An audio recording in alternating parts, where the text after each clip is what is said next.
ladies and gentlemen,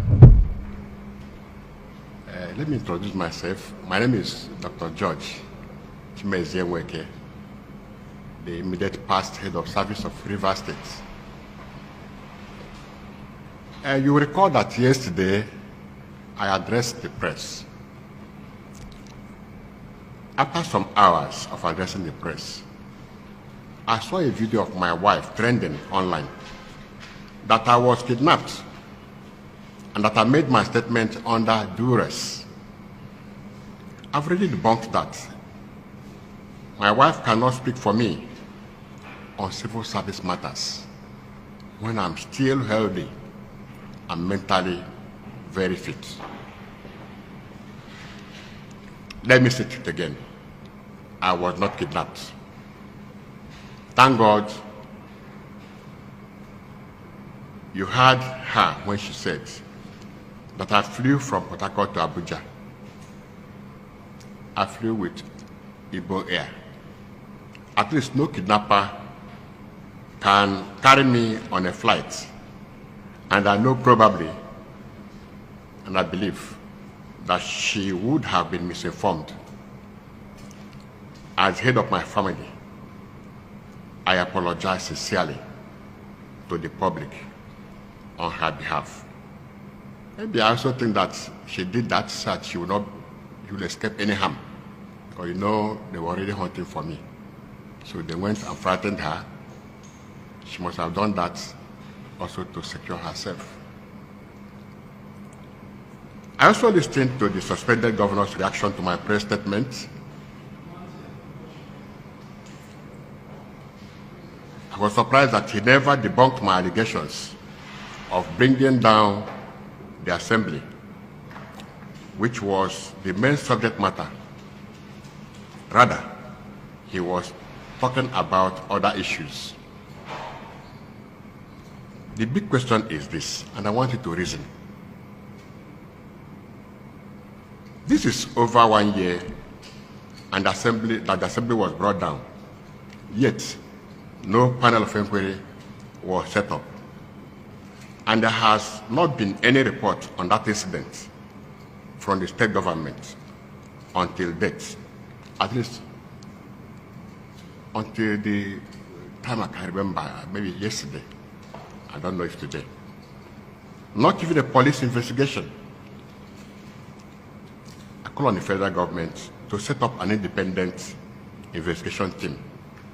The truth, which is known on the lips of every person that's on the streets of Port Harcourt anyway, will now be made formal. Secondly, he mentioned that, how will I be in a meeting with him and Bala Mohammed? Ladies and gentlemen, I never said I was in a meeting with him and Bala Mohammed. Everything I said was what he told me personally, one-on-one.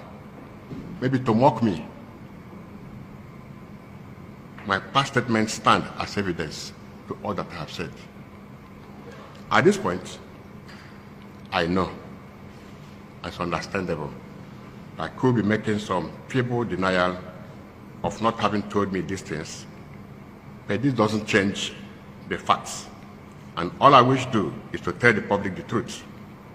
What is done with the truth is for the state and for the growth of our nation. Lastly, I want to state here that I'm not a politician. I'm a career civil servant. My service has traversed through different sectors. I was a lecturer. I rose to lecturer 1 and left lecturer in 1995 and grew gradually and steadily to the position of director 2004, then 2023, by the special grace of God, I was elevated to the position of a head of service. I want to reiterate here that I love my state. This state that gave me the opportunity to grow from level 0 to the enviable position of head of service cannot be brought down this way. It makes me to cry. This state cannot be destroyed this way.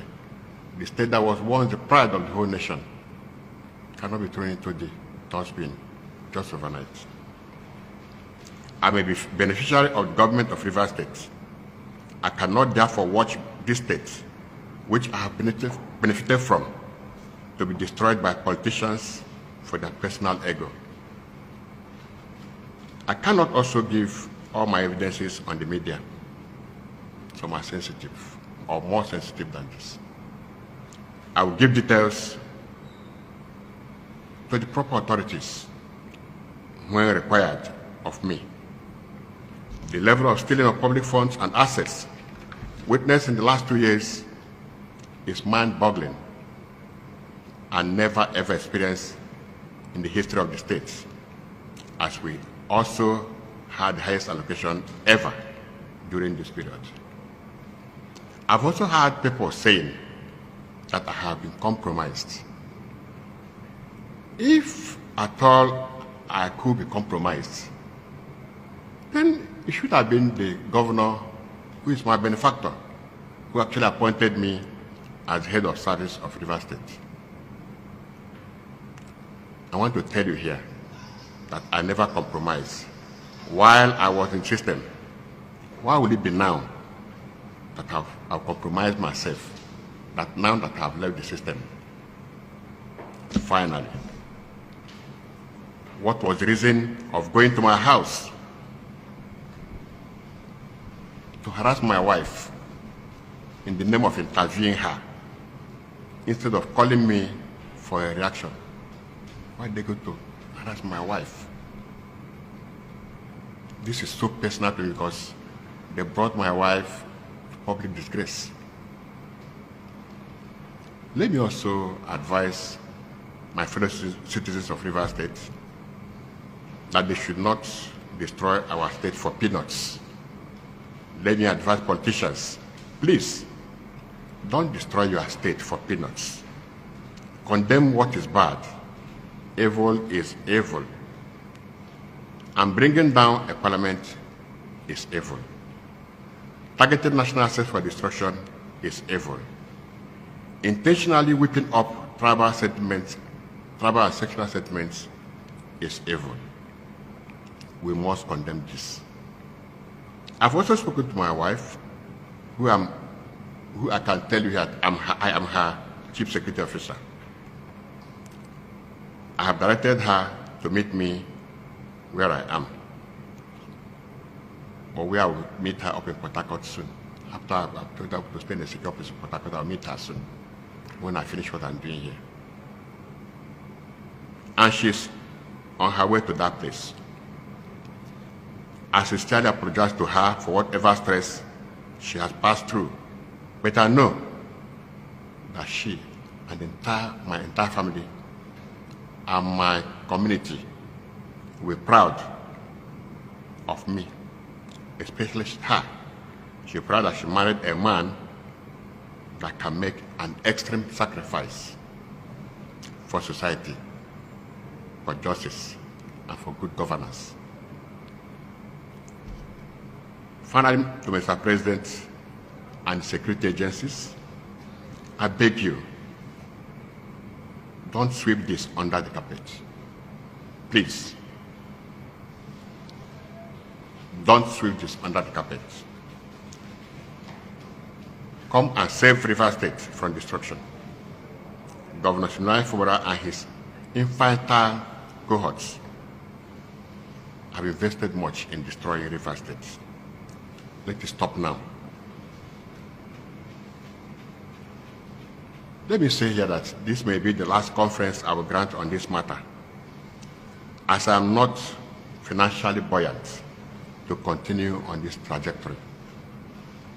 The rest that I will do will be with security agencies. Any other press granted now by any other person around me should please be disregarded. These are serious issues that should not be discussed much on the media. For abundance of caution, and those who were not at the briefing yesterday, I can repeat my briefing and adopt all as mine. Long live River State. Long live Nigeria. They're asking why I had to leave at this time. I had to leave because I was studying the environment. As a serving civil servant, you're under oath. There are some things you cannot say. You can advise, but you can't come to the media because you're a civil servant. If you make any error, I don't know if any of you from NT or state media, if you are sacked on your job, you may not, nobody may explain it. You have been sacked, you have been sacked. So I waited for this time when I felt that the environment was okay for me to make this disclosure. Everything will not be on the media. Let the captions be there. When the security agencies invite me, I'll make more disclosure. Some of these are better so than in the media. Against me personally? No. I'm impeccable. No person has. I've worked as a permanent secretary since 2009. I have never. And that's why I may not have enjoyed all that patronage, because I'm even a whistleblower. Yes, I have retired. I'm in a contract that will end by November. So it's November I'm supposed to exit.